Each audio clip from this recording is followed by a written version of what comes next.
Red టీవీలో మీ వ్యాపార ప్రకటనల కోసం ఈ నంబర్ ని సంప్రదించండి 6281747728. నమస్తే. ప్రస్తుతం మనతో పాటు టీడీపీ స్పోక్స్ పర్సన్ మనతో పాటు ఉన్నారు. ఆడితో మాట్లాడదాం. నమస్తే మేడం. నమస్తే మేడం, ప్రస్తుతం సజ్జల గారు ఒక కామెంట్ చేశారు. బీజేపీతో ప్రయత్నాలు చేస్తూనే ఇటు కాంగ్రెస్ని లైన్లో పెట్టారు అని చెప్పేసి అంటున్నారు. అంటే తెలుస్తుంది డైరెక్ట్గా టీడీపీనే అంటున్నారు అని చెప్పి, మీరేమంటారు? ఆ అవకాశం ఉన్నది వాళ్ళకి, టీడీపీకి అవసరమే లేదు. ఎందుకంటే స్ట్రైట్గా వెళ్ళటానికి ఎక్కడా ఏమీ భయపడటం లేదు. సో జనసేనతో ఆల్రెడీ పొత్తు ఉంది. ఎందుకంటే మీరు ఏ రోజైతే బాబు గారిని అన్యాయంగా అరెస్ట్ చేశారో ఆ రోజే పొత్తు పెట్టుకుందామని జనసేన పార్టీ నిర్ణయించుకుంది. ఆ రోజు చంద్రబాబు నాయుడు గారిని కలిసి వచ్చిన వెంటనే అనౌన్స్ అయింది పొత్తు అనేది ఉంటుందనేది. ఎప్పుడు ఎట్లా ఏమనేది తర్వాత చెప్తామని అన్నారు. సో అలాంటి అవకాశాలు మీరు ఎదుర్కొంటున్నారు. మిమ్మల్ని ఎవరు కలుపుకోలేదు కాబట్టి ఈ అక్కస వెళ్ళగక్కుతున్నారు అనేది అయితే అందరికీ తెలుస్తుంది. ఎందుకంటే మీరు బీజేపీతో ఈ పొత్తు కుదరకూడదు అని, బీజేపీ జనసేన టీడీపీ పొత్తు కుదరకూడదని మీరు ఎన్ని రకాల ప్రయత్నాలు చేశారనేది ప్రజలందరూ చూస్తున్నారు. మీరు ఎన్నిసార్లు దూతలు పంపించారు, ఎన్నిసార్లు జగన్మోహన్ రెడ్డి అక్కడ అపాయింట్మెంట్లు కోరారు, వాళ్ళ అపాయింట్మెంట్స్ కోసం ఎన్ని రోజులుగా ఎదురు చూస్తున్నారు, ఎన్నిసార్లు ఢిల్లీ పర్యటన చేసి ఒకరోజు వెయిట్ చేశాయని 2 రోజులు వెయిట్ చేశారని మీరు అపాయింట్మెంట్స్ ట్రై చేసుకున్నది తెలిసిన విషయమే కదా. ఎవరికి అవకాశం ఉంది, ఎవరు వెంపర్లాడుతున్నారని అంటున్నారు? వాళ్ళు తెలుగుదేశంకి వెంపర్లాడాల్సిన అవసరం లేదు. వైసీపీ మిమ్మల్ని ఎవరు చేర్చుకోకపోబట్టి మీ అక్కసి ఇలా ఈ రకంగా వెళ్ళగక్కుతున్నారు. కాంగ్రెస్ కూడా చేర్చుకునే ప్రసక్తి లేదేమో, ఎందుకంటే షర్మిల గారు అక్కడ ఉన్నారు. సో షర్మిల గారిని బాధ పెట్టే విధానమే కానివ్వండి, ఆవిడ మాట్లాడే విధానం కానీ, ట్రోల్ చేసిన విధానమే కానీ, ఆవిడ ఏడుస్తూ మొన్న స్టేజ్ మీద మాట్లాడినప్పుడు కూడా ఆవిడ ఒక తోడబుట్టిన ఆవిడనే మీరు ఈ రకంగా హింసించినప్పుడు రేపు ప్రజలు, మహిళలు, అక్కలు, చెల్లెమ్మలు అంటున్న మీరు ఏ రకంగా బాధ పెడతారని ప్రతి వాళ్ళు ఆలోచిస్తారు కదా. సొంత చెల్లెలు నలుగురిలో స్టేజ్ మీద ఎక్కి ఏడ్చింది, సరే తన బాధను వెళ్ళగక్కుంది, తన పెట్టే కష్టానికి టార్చర్కి తట్టుకోలేక తన దగ్గర నుంచి ఆ కన్నీళ్ళు వచ్చాయి కాబట్టి, సో ఒక మహిళకి మీరు ఏ రకమైన రక్షణ కల్పిస్తారనేది ఆలోచిస్తారు కదా. ఒక విధంగా ఇంకొకసారి ఒక ఇన్సిడెంట్లో తల్లిగారికి వెహికల్ డ్యామేజ్ అయింది. కొత్త వెహికల్ కారు కడపకు వెళ్తుంటే టైర్లు ఊడిపోవటం అనేది జరిగింది. సో అది ఎందుకు జరుగుతుంది? కొత్త కారు టైర్లు ఎలా పోతాయి, ఎలా ఊడిపోతాయి? అంటే తల్లినే బెదిరించి నువ్వు తెలంగాణ నుంచి రానివ్వకుండా ఆపావా?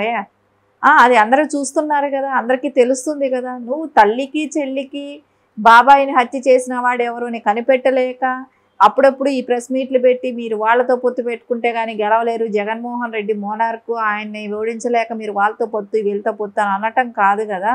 మీరు ఎంతవరకు ఏం చేశారు, మీరు చేసిన విధానాలు ఏంటి అనేది ప్రజలు గమనించాలనుకుంటున్నారా? ఏ రకమైన డెవలప్మెంట్స్ ఏమైనా చేశారా? మీరు చెప్పుకోగలిగే ప్రాజెక్ట్ ఏమైనా తెచ్చారా? ఏమైనా డెవలప్మెంట్ చేయగలిగారా? ఏమీ లేదు కదా. చేయనప్పుడు మీరు ఆలోచించాలి. మేము గెలవము అనేది మీ దగ్గర సీట్లు అడిగేవాళ్ళు లేడు, ఉన్న మినిస్టర్ని, ఎమ్మెల్యేలని, ఎంపీలని ఎవరిని కాపాడుకునే పరిస్థితి లేదు. మీరు వాళ్ళు సిట్టింగ్ ఇప్పుడు పొజిషన్లో ఉన్న గవర్నమెంట్ని వదిలేసి వాళ్ళ పక్క పార్టీల వైపు చూస్తున్నారంటే మీ క్యాడర్కే మీరు నమ్మకం కలిగించలేనప్పుడు సో మీరు ఇంకొక పార్టీని మాట్లాడే అర్హత మీకుందా? అది మీరు ఆలోచించుకుంటే మంచిగా ఉంటుంది. అండ్ ఇప్పుడు హరిరామ జోగయ్య గారు కూడా ఒక కామెంట్ చేశారు. అంటే అమిత్ షాని కలవడానికి ఆల్రెడీ అంటే వాళ్ళ నివాసానికి వెళ్ళారు చంద్రబాబు నాయుడు, పవన్ కళ్యాణ్. ఖచ్చితంగా ఒక గుడ్ న్యూస్ వస్తుంది, అంటే 3 పార్టీలు కలుస్తాయి అని చెప్పేసి అంటున్నారు. దీన్ని మీరేమంటారు? ఇక్కడ ఒకటి మనం ఆలోచించాలి, అది మనం ఎప్పుడూ అనుకున్న విషయం. గత 2 రోజులుగా ఇది జరుగుతూనే ఉన్నది. ఈ అనౌన్స్మెంట్ ఇంక ఈరోజు వస్తుంది, ఎవరెవరికి ఎన్ని సీట్లు ఏంటనేది కూడా చెప్తారు. సో అది ఆల్రెడీ అది ఫిక్స్ అయినదే. జనసేనతో పొత్తు అనేది టీడీపీ జనసేన 3 పొత్తులో ఉండటం అనేది కన్ఫామ్ అనేది మనం గత 2 రోజులుగా చూస్తున్నాం, తెలుస్తుంది కూడా. అదే అందరూ కూడా అనుకుంటున్నారు. కానీ దీని మీద వైసీపీ వాళ్ళ అక్కస ఒకటే మనకు కొత్తగా బాధపడటం, వాళ్ళ ఆవేశం, వాళ్ళ అత్యుత్సాహం అంటారు కదా, అది వచ్చి బయట పెట్టడం, ఏదో జరిగిపోతుంది వీళ్ళ భయపడే విధానం. వాళ్ళకి ఏంటంటే టెన్షన్ స్టార్ట్ అయింది, ఎలాగో ఓడిపోతున్నాం. సెంట్రల్ గవర్నమెంట్ ఆల్రెడీ సెంట్రల్లో కూడా బీజేపీ చేసుకున్న సర్వేలో కూడా వాళ్ళు చెప్తున్నారు డెఫినెట్గా 23 ఎంపీ స్థానాలు కూటమికి వస్తాయి అని చెప్తున్నారు. సో ఇవన్నీ చూసినప్పుడు ఆటోమేటిక్గా జగన్మోహన్ రెడ్డికి భయం రాకుండా ఇంకేముంటుంది? ఆ భయపడే విధానంలోనే ఆయన సజ్జల గారిని ప్రెస్ మీట్ పెట్టించడం, ఇలాంటి మాటలన్నీ మాట్లాడటం, ఇవన్నీ చేస్తుంటాడు. సో వాళ్ళ భయమే వాళ్ళని అన్ని విధాలుగా బాధపడుతున్నారు అంతే. అండ్ ఇప్పుడు బీజేపీ టీడీపీ జనసేనతో కలిస్తే మైనారిటీ ఓట్లు పోతాయి అని చెప్పేసి కొంతమంది విశ్లేషకులు అంటున్న మాట ఇది. అంటే ఒకవేళ ఇవన్నీ వైసీపీకి ఆల్రెడీ మైనారిటీ ఓట్లు ఉన్నాయి, ఇప్పుడు బీజేపీ రావడంతో మొత్తానికే పోతాయి వైసీపీకి అని చెప్పేసి అంటున్నారు. మీరేమంటారు? అలాంటిది ఏమీ జరగదు. ఎందుకంటే మైనారిటీస్ ఎప్పుడు కూడా తెలుగుదేశం పార్టీలో ఉన్నారు. సో తెలుగుదేశం నారా చంద్రబాబు నాయుడు గారి మీద ఉన్న అభిమానమే కానివ్వండి, వారి మీద ఉన్న నమ్మకంతో గతంలో కూడా ఎప్పుడూ టీడీపీకి ఉండేవాళ్ళు మైనారిటీస్. స్టిల్ ఇప్పుడు కూడా స్టేట్ గవర్నమెంట్ వస్తే నారా చంద్రబాబు నాయుడు గారు ముఖ్యమంత్రిగా ఉంటారు కాబట్టి, స్టేట్లో ముఖ్యమంత్రి గారు నారా చంద్రబాబు నాయుడు గారు ఉంటారు కాబట్టి, వాళ్ళకి ఎవరుంటే భరోసా, ఎవరుంటే డెవలప్మెంట్, ఎవరుంటే స్టేటు ఉన్నత స్థితికి వెళ్తుంది, ఇవన్నీ ఆలోచించినప్పుడు వాళ్ళకి తప్పకుండా నారా చంద్రబాబు నాయుడు గారు ఉంటేనే ఉంటుందని. ఎందుకంటే రేపు పొద్దున వాళ్ళ పిల్లలు చదువులే కానివ్వండి, భవిష్యత్తే కానివ్వండి, స్టేట్ డెవలప్మెంట్ అయితేనే అక్కడ వాళ్ళు ఉండగలగటానికి కానివ్వండి, అన్నిటికీ కూడా స్టేట్ డెవలప్మెంట్ అనేది ఇంపార్టెంట్ ఇప్పుడు పరిస్థితి. సో అలా ఆలోచించినప్పుడు వీళ్ళు గత 5 ఏళ్ళుగా ఏం జరిగింది, ఏం చేశారు వైఎస్ జగన్ అని చూసినప్పుడు డెఫినెట్గా చంద్రబాబు నాయుడు గారు ఉంటేనే మన ఏపీ డెవలప్మెంట్ ఉంటుంది అనుకున్నప్పుడు మైనారిటీస్ కూడా తెలుగుదేశం పక్కనే ఉంటారు, తెలుగుదేశంకి సపోర్ట్ చేస్తారండి. అండ్ ఇప్పుడు టీడీపీ జనసేన ఇప్పుడు బీజేపీ కలిస్తే ఒక కూటమి, ఇటు ఆల్రెడీ కాంగ్రెస్ లెఫ్ట్ పార్టీలు ఉన్నాయి, సిపిఎం సిపిఐ అవి.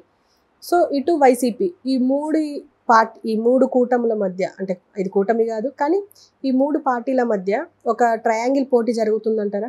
డెఫినెట్గా ట్రయాంగిల్ అనకు మాకు ట్రయాంగిల్ అవసరం లేదు తెలుగుదేశం పార్టీకి. ఎందుకంటే స్పష్టంగా ఉంటుంది తెలుగుదేశం ఓట్ బ్యాంక్ ఏదనేది.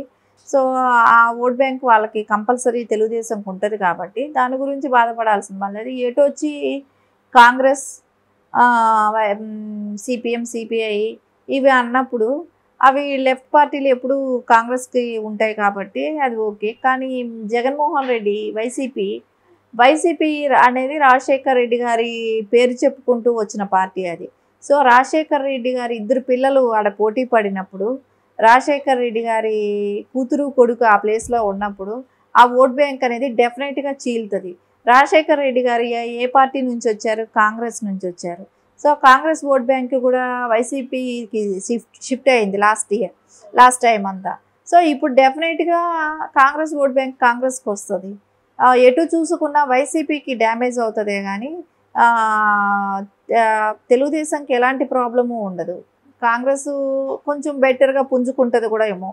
ఎందుకంటే వైసీపీ మీద ఉన్న వాళ్ళ దగ్గర ఉన్న కేడర్కి కానివ్వండి, నాయకులకే కానివ్వండి, కొంతమంది వచ్చి కాంగ్రెస్లో జాయిన్ అవుతారు. ఎందుకంటే స్టిల్ ఫ్రమ్ ద బిగినింగ్ నుంచి కాంగ్రెస్ పార్టీలో పనిచేసిన వాళ్ళే వైసీపీలో ఉన్నారు.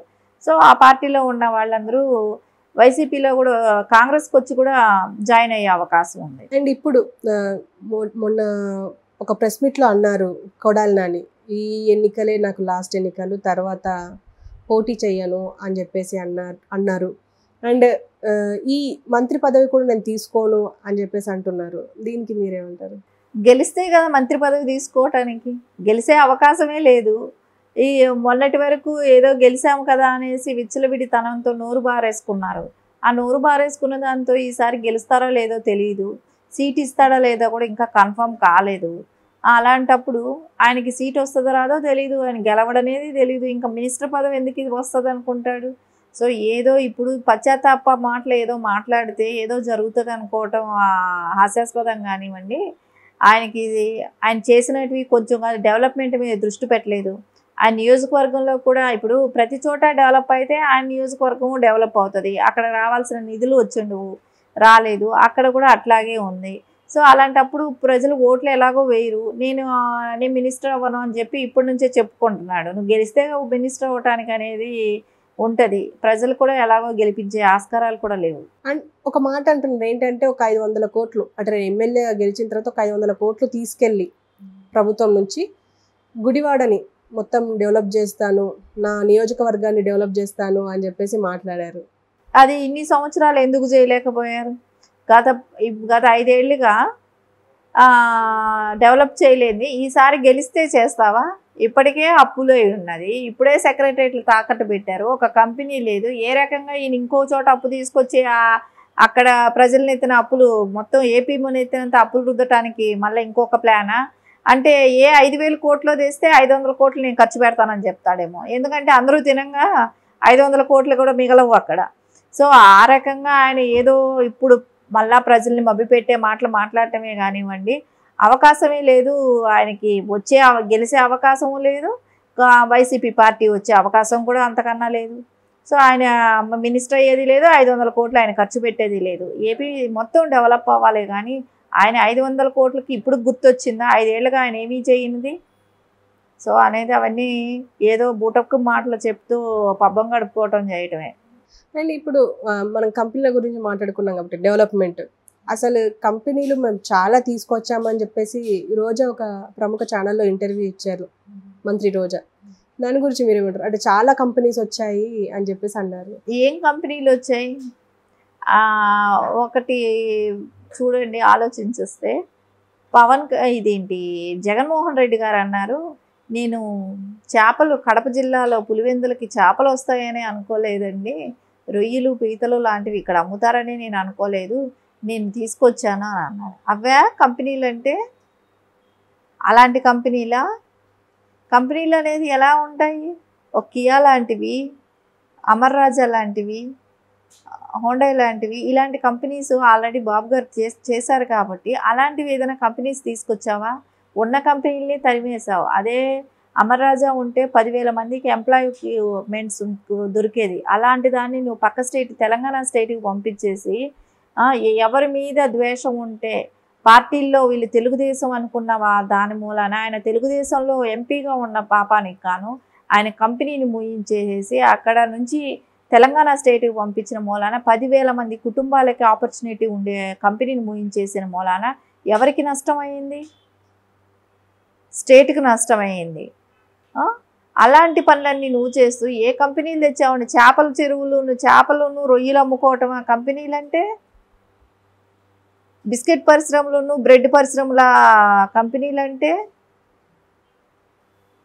అంటే ఎలా ఉంటాయి ఏంటి అనేది తెలియని అవగాహన లేని వ్యక్తిని సీఎంగా చేసుకుంటే అలాగే ఉంటాయి.